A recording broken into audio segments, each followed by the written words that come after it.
Greetings in the name of our Lord Jesus Christ. Blessed Sunday everyone, Villagers Baptist Church. Kumusta po ang lahat? Nawa ay maayos po tayong ating kalagayan at nasa mabuti ang ating kalusugan. Nawa itong umagang ito sa ating pagsamba sa Panginoon, tayo ay sama-sama umawit, makinig ng kanyang mensahe.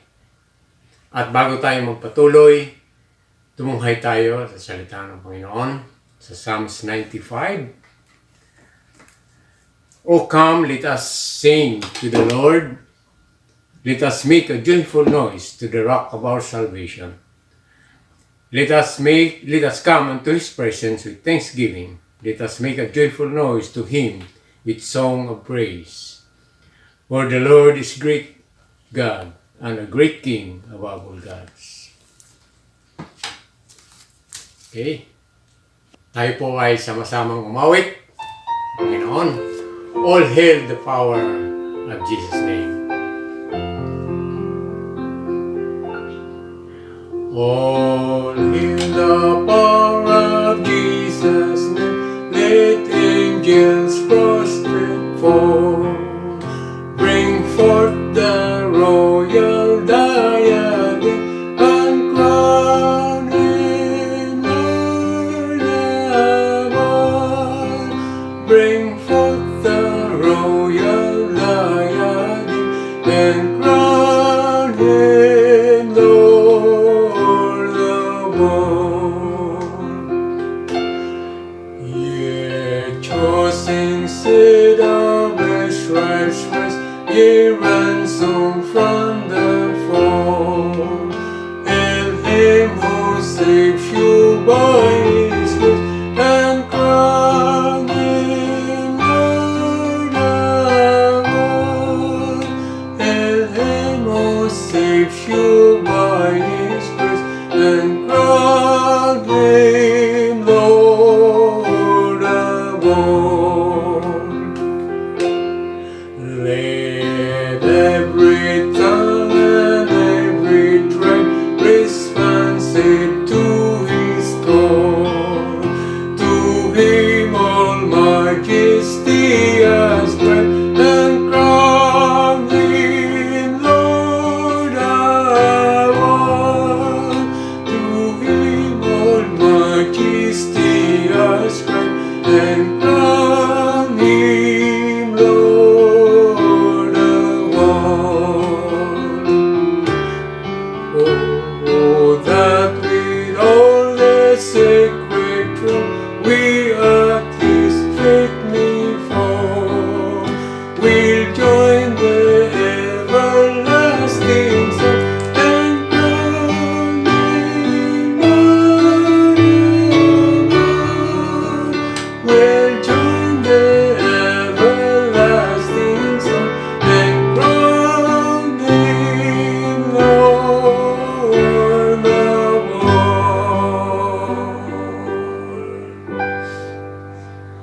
Okay, bago po tayo magpatuloy, tayo po ay manalangin. Let us pray. Our Heavenly Father, we thank you. Muli, kami ay nagkaroon ng ugnayan upang sa umaga pong ito kami po ay sumamba sa inyo sa Espiritu at Utana. Nawa man maging kalugod-lugod, kaya kami sa inyong harapan. Patawarin kami sa aming mga pagkukulang, Panginoon, aming mga pagkakasala. Nawa kayo ang maluwalhati sa aming kalagitnaan, sa aming pagsamba sa umaga pong ito.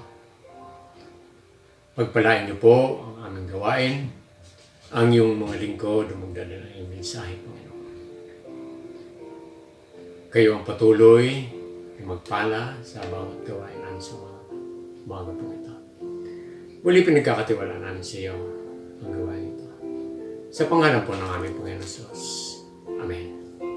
Okay, patuloy tayo sumamba sa ating Panginoon sa pamamagitan ng mga awitin. Tayo po muli ay mawit, How Great is Our God.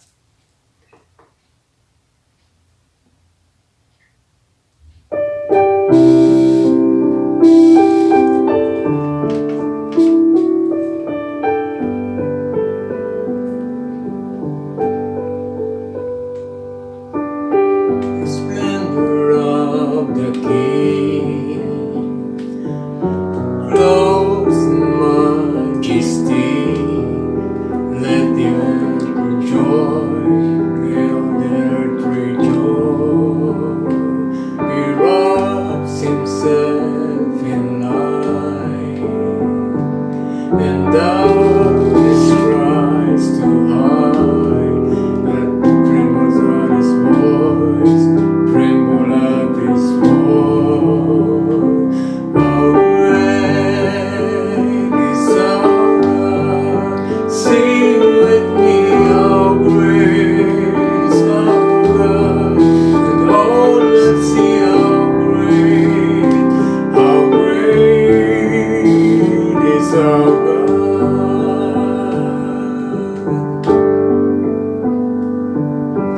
Age to age he stands, and our time is in his hand, beginning at the end, beginning at the end. They got the three in one. Father, Spirit, Son, the Lion and the Lamb, the Lion and the Lamb. How great is our God, sing with me, how great is our God, and all will see how great is our God. How great is our God, sing with me, how great is our God, and all will see how great is our God.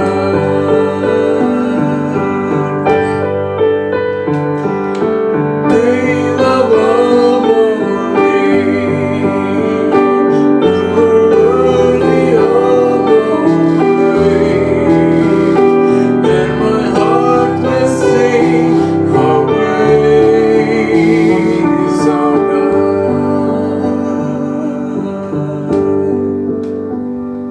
How great is our God, sing with me, how great is our God, and all will see how great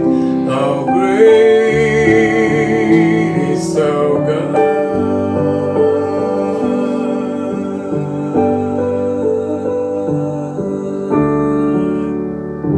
Amen.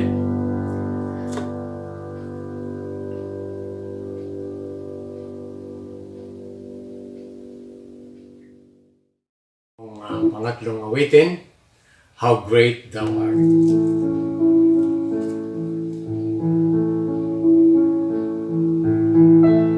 Oh my God,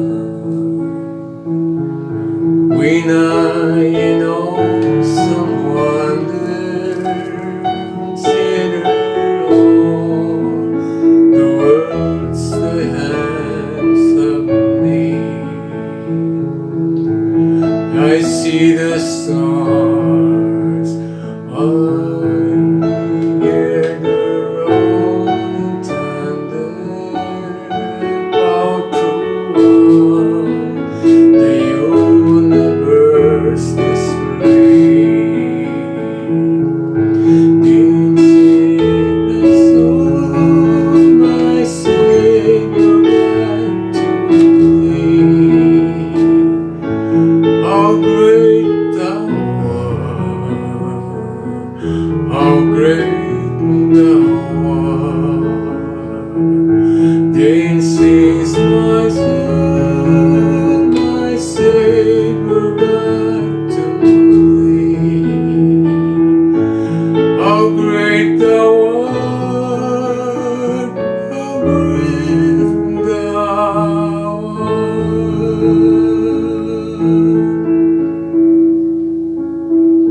And when I think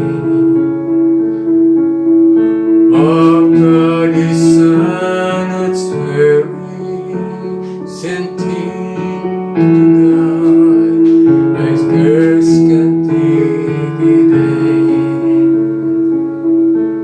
that on the cross my burden gladly bearing, He bled late and died to take away my sin. This is my soul, my Savior God to me.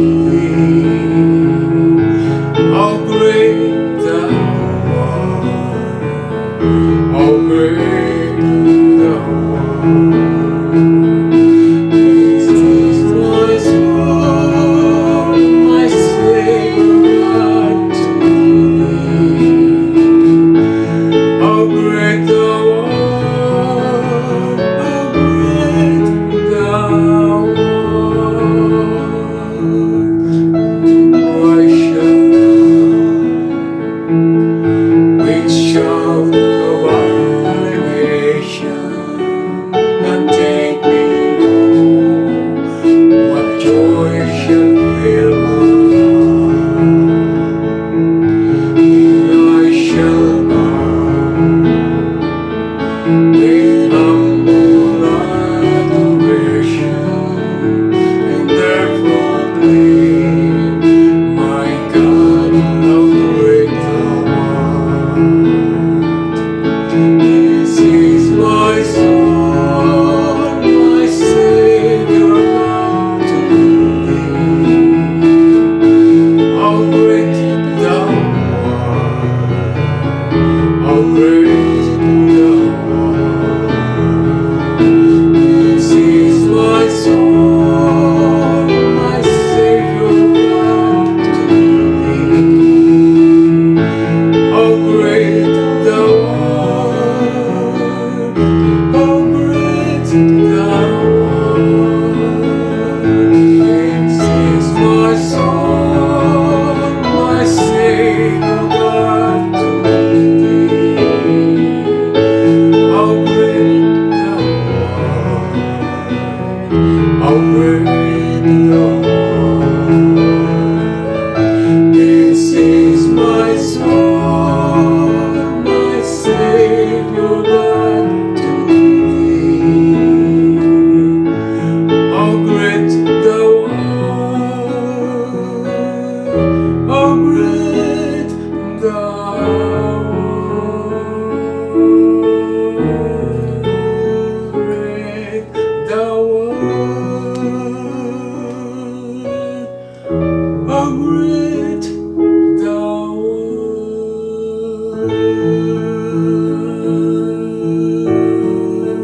art. Amen.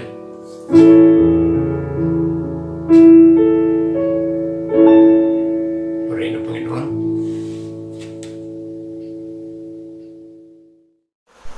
Dakilang Diyos at Amang Banal, muli nagpapasalamat kami sa iyo na ikaw ay aming Panginoon at tagapagligtas ng aming pong buhay. Salamat, Lord. Ikaw ay nakilala namin bilang aming Panginoon at Diyos ng aming pong buhay. Nagkaroon kami ng kapayapaan at sa lahat ng panahon may kapayapaan sa aming pong buhay. Dahil ikaw ang nagbigay sa amin ng kapanatagan sa aming pong mga kaluluwa. Buhat nang makilala ka namin bilang aming Diyos at tagapagligtas ng buhay namin. Dakilang Ama, sa oras pong ito, patuloy po kami nagpapasalamat sa mga salita mo na aming pong naririnig mula sa Sunday School hanggang sa worship, Panginoon.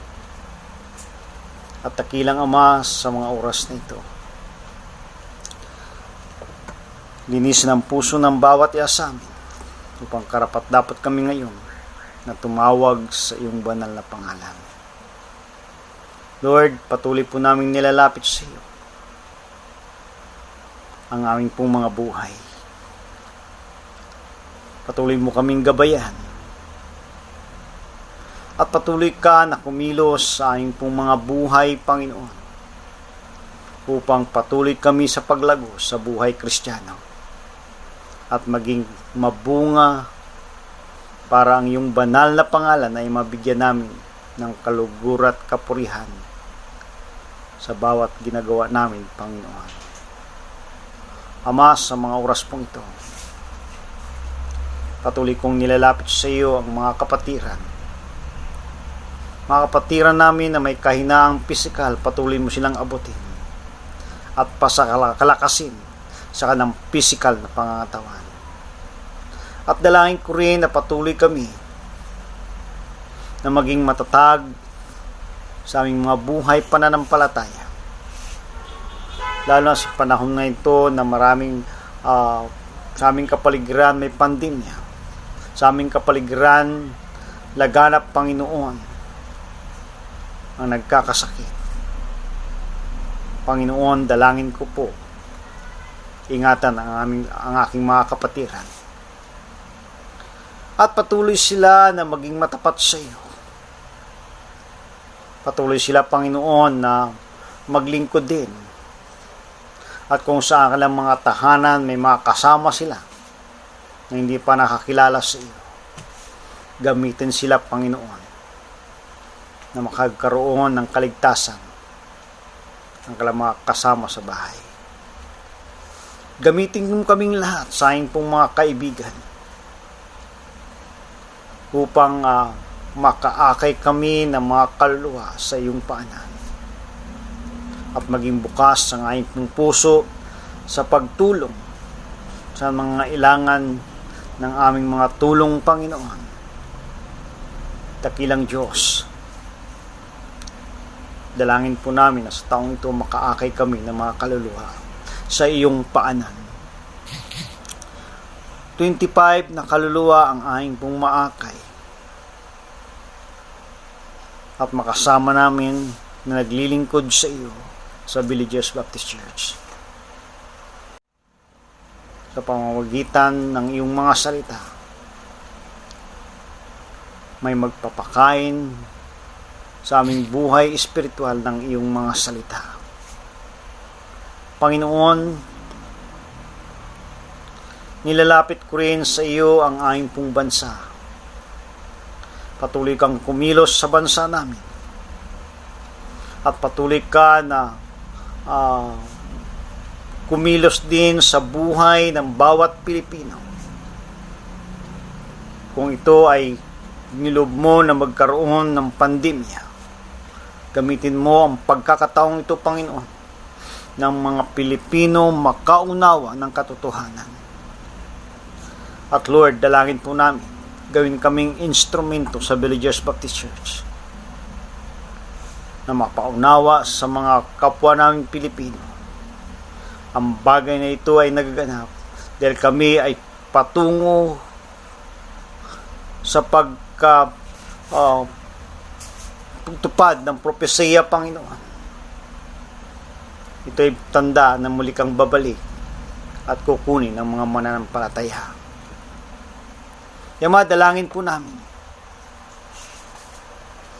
maging instrumento kami ng kaligtasan ng iba. At Lord, salamat din po. Patuloy ka na kumikilos sa aming pong bansa. At patuloy mong bigyan ng karunungan ang aming Pangulo at ang kanyang gabinete sa pagpamumuno sa aming pong bansa, lalo na sa panahong ito na mayroon pong pandemya. Ikaw rin po ang kumilos sa aming kongreso ngayon na may kaguluhan sa speakership. At Lord, dalangin po namin, ikaw rin po ang siyang manguna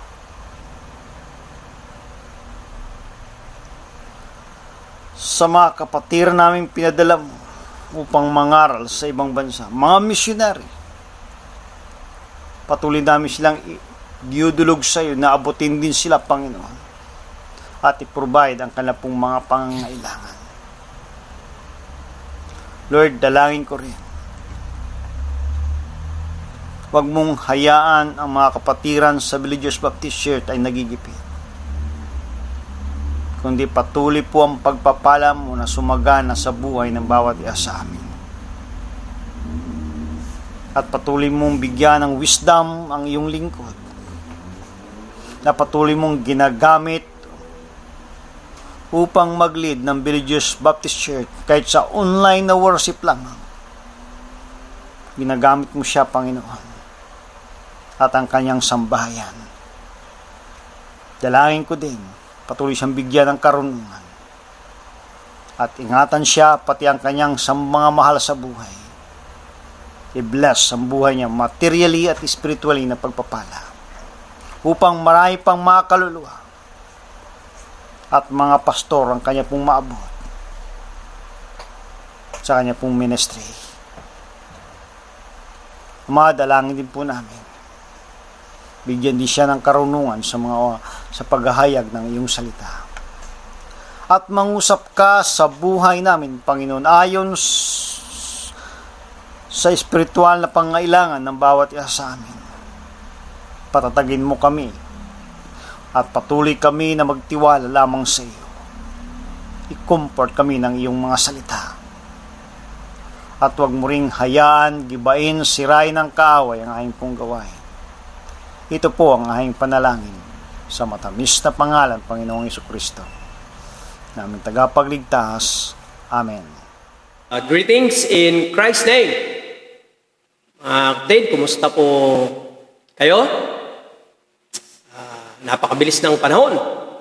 Tayo ay nasa 3rd Sunday of October. So, ibig sabihin, next Sunday, last Sunday na ng October, at approaching na tayo sa November. Siyempre, ang huling buwan ng taon, December.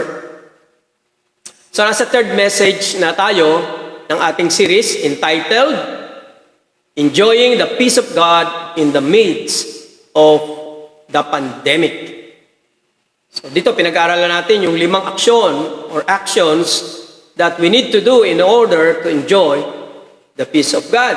Kahit sa panahon ito ng pandemya at kahit sa anong panahon ng problema o kagipitan. At ang ating key verse ay nasa Filipos 4:9. Sabi ron, ang mga bagay na inyong natutunan, tinanggap at narinig at nakita sa akin, ang mga bagay na ito ang gawin ninyo. So yun, no?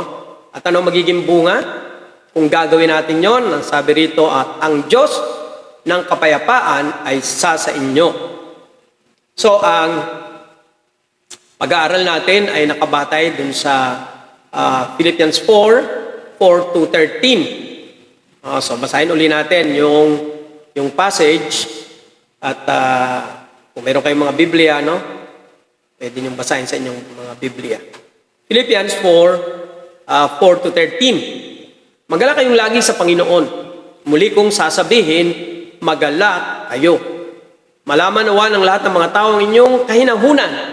Ang Panginoon ay malapit na. Huwag kayong mabalisa sa anumang bagay, kundi sa lahat ng mga bagay sa pamamagitan ng panalangin at pagsamo na may pagpapasalamat ay ipaalam ninyo ang inyong mga kahilingan sa Diyos. At ang kapayapaan ng Diyos na hindi maabot ng pag-iisip ang mag-iingat ng inyong mga puso at mga pag-iisip kay Kristo Jesus. Kahuli-hulihan mga kapatid, anumang bagay na totoo, anumang bagay na kagalang-galang, anumang bagay na matuwid, anumang bagay na malinis, anumang bagay na kaibig-ibig, anumang bagay na kapuri-puri. Kung mayroong anumang kagalingan at kung may anumang nararapat papurihan, ay isipin ninyo ang mga bagay na ito. Verse 9.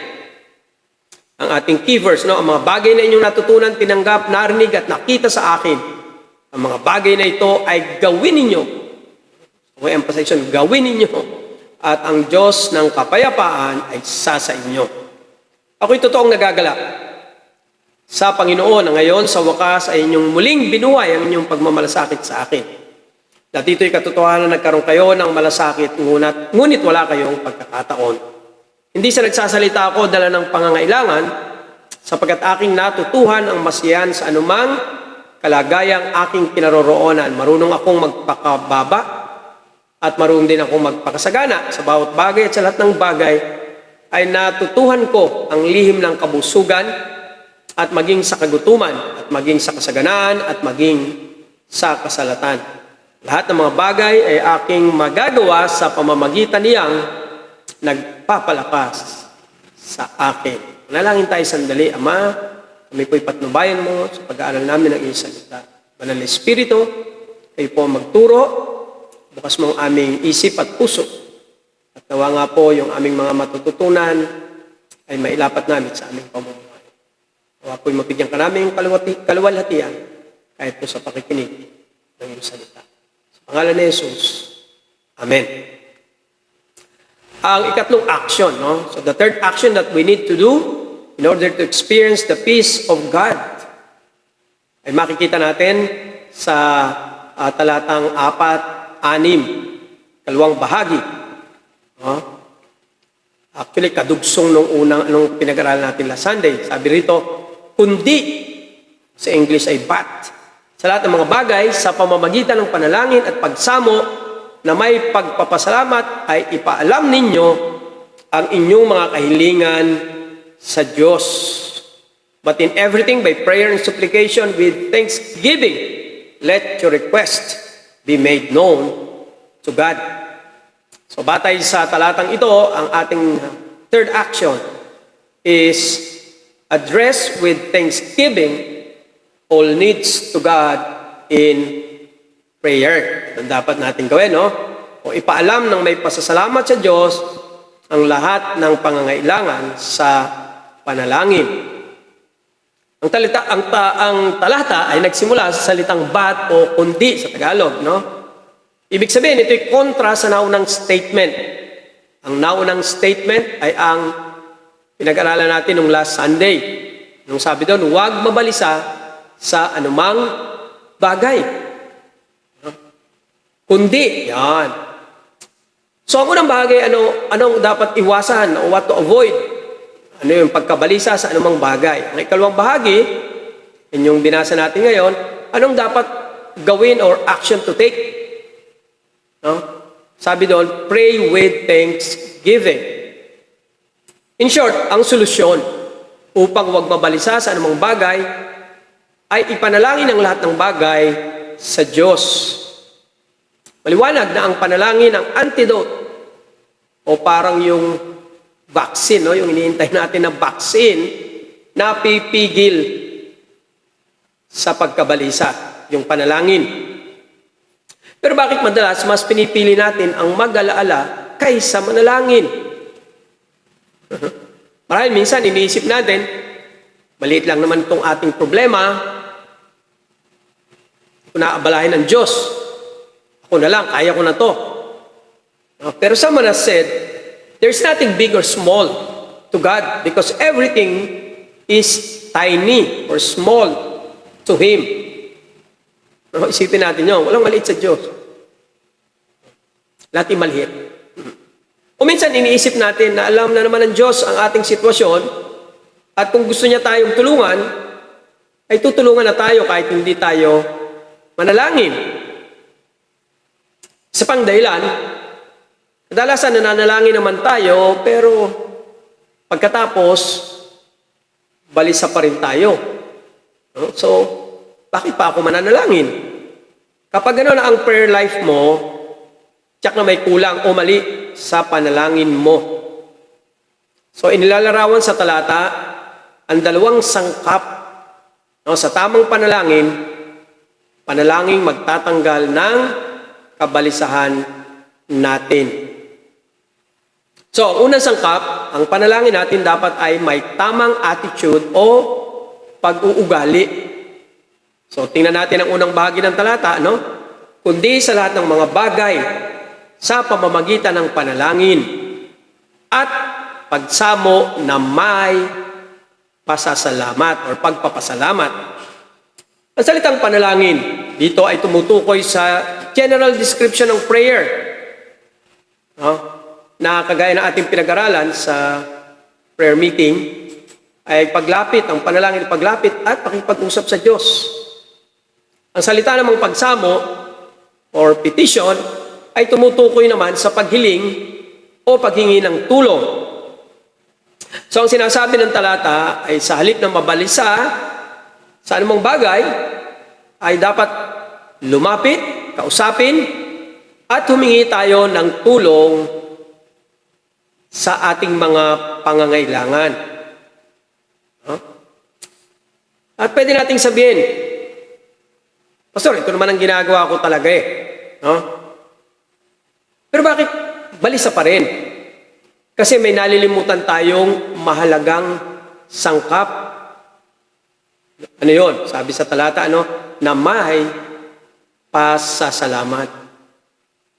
Oo, nananalangin nga tayo, pero hindi mula sa mapagpasalamat na puso, kundi nagrireklamo o nanunumbat, o naiinis, o natatakot dahil sa problema. Ang pasasalamat sa panalangin ay hindi lamang pagsasabi ng, "Thank you, Lord," na minsan, labas sa ilong. Kundi ito ay naglalarawan ng attitude ng puso. Ang pagpapasalamat sa gitna ng pangangailangan o problema ay nagpapakita ng maganda at nakalulugod ng mga ugali sa Diyos. Ito ay ang pagpapakumbaba, pagpapasakop, at pagtitiwala. Ayon sa Biblia, ang mga pag-ugaling ito ang nais ng Diyos makita kapag tayo ay lumalapit sa Kanya. Ang lahat ng ito ay nakapaloob sa salitang pagpapasalamat. Hindi ba? Mahirap magpasalamat kung may problema o may pangangailangan. Pero kapag nakapagpasalamat tayo, ibig sabihin, kinikilala natin ang sovereignty ng Diyos. At nagpapasakop tayo at nagtitiwala tayo dito. When we approach God with humility, submission, and trust, the grace of God overflows na nag-aalis ng focus sa problema at inililipat ito sa kakayahan at kabutihan at kapangyarihan ng Diyos. Ang ganitong uri ng panalangin ang mag-aalis ng pangamba at magbubunga ng kapayapaan. Dahil we begin to see our big God, our good God, our faithful God, then the problems become so small that they are no longer a concern. A grateful heart is a contented heart and a peaceful heart. Ayan ang sabi sa Colossians 3:15. At maghari sa inyong puso ang kapayapaan ni Kristo, na doon ay tinatawag din naman tayo o di naman kayo sa isang katawan, at kayo'y maging mapagpasalamat. So ano ang aral nating matututunan? Ang panalangin may pasasalamat ay nagpapakita ng isang pusong nagpapakumbaba, nagpapasakop, at nagtitiwala sa Diyos, na nag-aalis ng tuon sa problema, kundi sa kapangyarihan, kabutihan, at katapatan ng Diyos na nagbubunga ng tunay na kapayapaan. So anong ating aksyon? Ating dapat gawin? So sabay-sabay.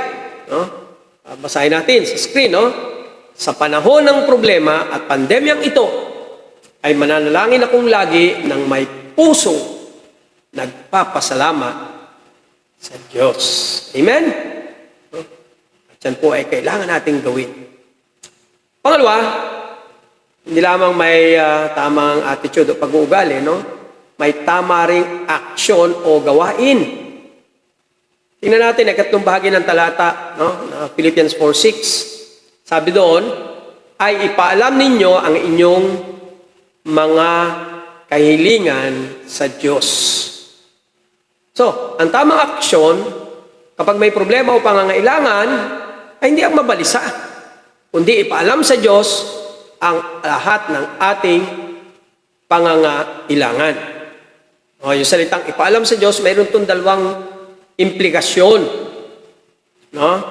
Una, we pray seeking God first. Dapat ang Diyos ang unang pinagsasabihan ng ating pangangailangan. No? Praying is not the last resort but the first option. Amen ba? Maliit o malaking concern, dapat ipinanalangin agad sa Diyos. Kadalasan, ang tingin natin sa prayer ay parang parachute. Last resort. Kasi babagsak na aeroplano, wala nang magagawa. So, kukunin ang parachute. No? Pag wala nang magagawa at hindi na kaya, saka lamang tatawag sa Diyos. Pero maliwanag sa talata na ang panalangin, ang first resort o ang unang bagay na ginagawa kapag may problema. Pangangailangan o kagipitan. Dapat ito ay automatic na. Kaya nga ang prayer ay nalintulad sa paghinga. Ito ay dapat automatic na tugon ng buhay, pananampalataya, lalong-lalo na sa panahon ng pangangailangan. Sa ating panahon ng pandemya. Pangalawa, na implication, we pray is specifically about our needs. Dapat tinutukoy natin ang bawat pangangailangan. Sa tingin ko, isa ring dahilan kung bakit dull o boring ang prayer natin ay masyadong general ang ating mga request. Isa lang ang dahilan ay yung pagmamadali. Kulang na lang na sabihin natin sa Diyos kapag tayo nagpe-pray, kagaya din po kahapon. Halimbawa ng ating mga prayers, ibigay niyo po ang lahat ng aming pangangailangan. No? Lahat. O bigyan niyo po kami, bigyan niyo ako ng karunungan. Mas magandang sabihin mo kung anong specific need ang hinihingi mo sa Diyos. O saan mo specifically kailangan ang karunungan. Kung may lalapit sa iyo at sasabihin, kaibigan, tulungan mo naman ako. Ano ang sasabihin mo sa kanya? Natiti ako, no? Tatanungin mo, anong kailangan mo? Kasi paano mo siya matutulungan kung hindi niya sasabihin yung specific need? Oo, alam ng Diyos ang lahat. Sabi nga, bago pa natin bigkasin ang panalangin ay alam na niya. Pero ang nais ng Diyos ay ipaalam natin ito sa Kanya. Dahil when we pray specifically, nagpapakita ito ng seriousness at sincerity ng ating panalangin o paghiling. Nagpapakita ito na pinaghahandaan mo at pinag-iisipan mo ang iyong mga hinihiling sa Diyos. Isa pa, when you pray specifically, God answers specifically. Diba? And that makes prayer exciting and effective. Kaya kung general ang ating prayer, minsan general din ang answer. So, parang pangkaraniwan lang. No? Pero when you pray specifically and God answers specifically, di ba, nakaka-excite na mag-pray. Wala tayong time para pag-aralan ang mga prayers sa Bible, pero tiyak ko mapapansin ninyo na ang mga prayers doon ay specific prayers at hindi general prayers. Makakatulong ng malaki ay ang pagkakaroon ng prayer notebook kung saan doon mo inililista ang specific request mo. So isa itong skill, no? O tool na makakatulong, no? Sa ating pananalangin. No? Para sa mga regular request, maganda ay hatiin mo sila sa bawat araw sa isang linggo. So para kasi kung maraming request, alangan namang ulitin mo lang ulitin araw-araw yun. No? So maganda hatiin mo. Gaya ng ginagawa namin ni Sister Helen. So pag Monday, we pray for ministry. At yun yung island ministry na pinagkatiwala sa amin ng Panginoon ngayon. No? Tuesday, we pray for the task. Ano ba yung task na binigay ng Diyos sa church? No? Ito yung discipleship. And then Wednesday, we pray for workers, iba-ibang mga work ng Panginoon. And then Thursday, that's our Thanksgiving Day. And then Friday, we pray for family, friends, relatives. Saturday, we pray for mga ministries na magaganap sa Sunday, no? Kasi nandun yung bulk ng gawain ng iglesia, no? Sa panahon ng Sunday. And then, Sunday, yes. So, Sunday naman, we pray for salvation, no? More on the salvation. Tsaka yung self, yung pinagpipray sa sarili. So, pwede kayong gumawa ng ganung sistema, no? Doon para sa mga regular requests.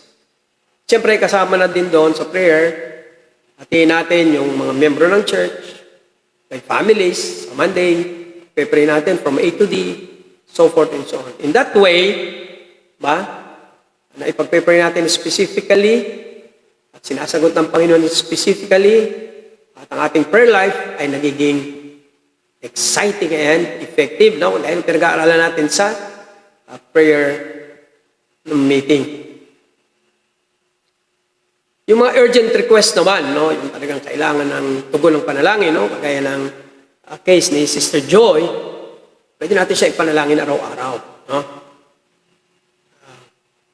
When we pray specifically, pinapractice natin yung 2 Peter 5:17, no? O 1 Peter 5:17. No? Sabi doon, cast all your cares to God.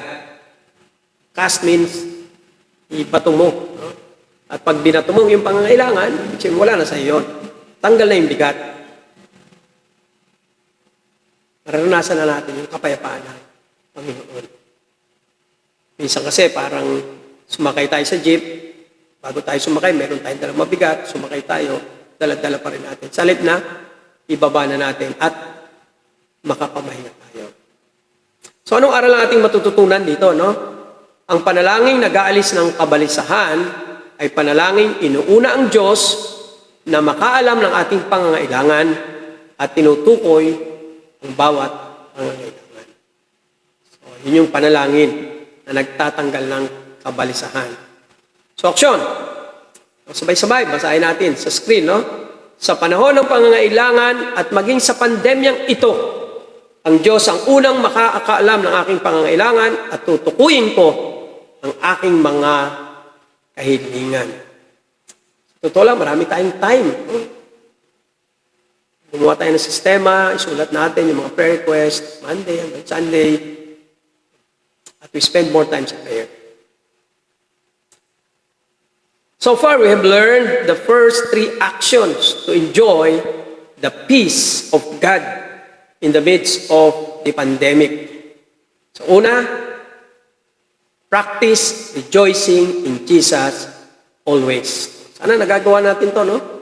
Marami talagang bagay sa buhay na aalis ng ating kagalakan o joy. May sisira sa ating araw, pero kailangan i-practice natin yon, no? Rejoicing in Jesus always. Pangalawa, eliminate worrying about anything. Ayan ating pinag-aralan, no? Hindi maganda pagkabalisa. Ito'y kasalanan kasi ito'y kulang ng pagtitiwala sa Panginoon. Tanggalin natin, no? At kasunod, para kung tayo mag-alala, yung pangatlo na tutunan natin, no? Address with thanksgiving all needs to God in prayer. Tayo manalangin, Ama, ang kapayapaan po ay bunga ng Espiritu, ang kilos ng Espiritu. Ito ring kapayapaan ang iniwan sa amin ng Panginoong Hesus na sa gitna po ng mga pagsubok sa buhay, nandun yung kapayapaan. Kaya Panginoon, tulungan mo kami sa gitna ng pandemya, gitna ng mga problema na aming hinaharap, pangangailangan, ma-enjoy namin ang peace na ito. Na siya pong karapatan at kaloob na ibinigay mo sa amin. Patuloy namin dinadalangin ang sitwasyon namin sa COVID-19, Panginoon. Siyempre po ang aming nais, pero ipinasasakop namin ang pagnanais namin sa inyong kalooban ay matapos na po ang COVID-19. Bilang isang church, magkita-kita kami, makapagsama-sama kami sa pagsamba at paglilingkod sa inyo. Pero habang narito pa kami sa ganitong sitwasyon, we continue to pray sa pag-iingat mo sa bawat isa pagkakaloob mo sa lahat ng mga pangailangan. At nawa nga po, patuloy kami lalong maging matatag, matibay. Lalo kaming mapalapit sa inyo sa panahon. Binabalik na po namin muli ang papuri at parangal sa inyo. In Jesus' name, Amen. Now unto him who is able to keep you from falling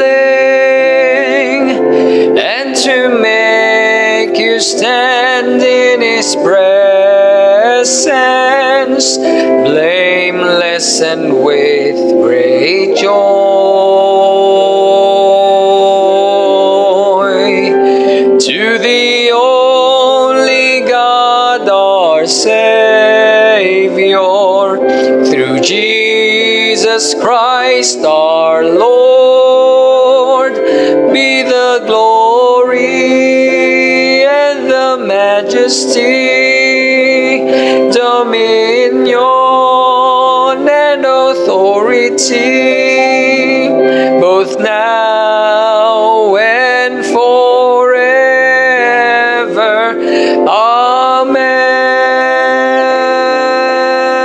Amen. Give him the glory and the majesty, dominion and authority, both now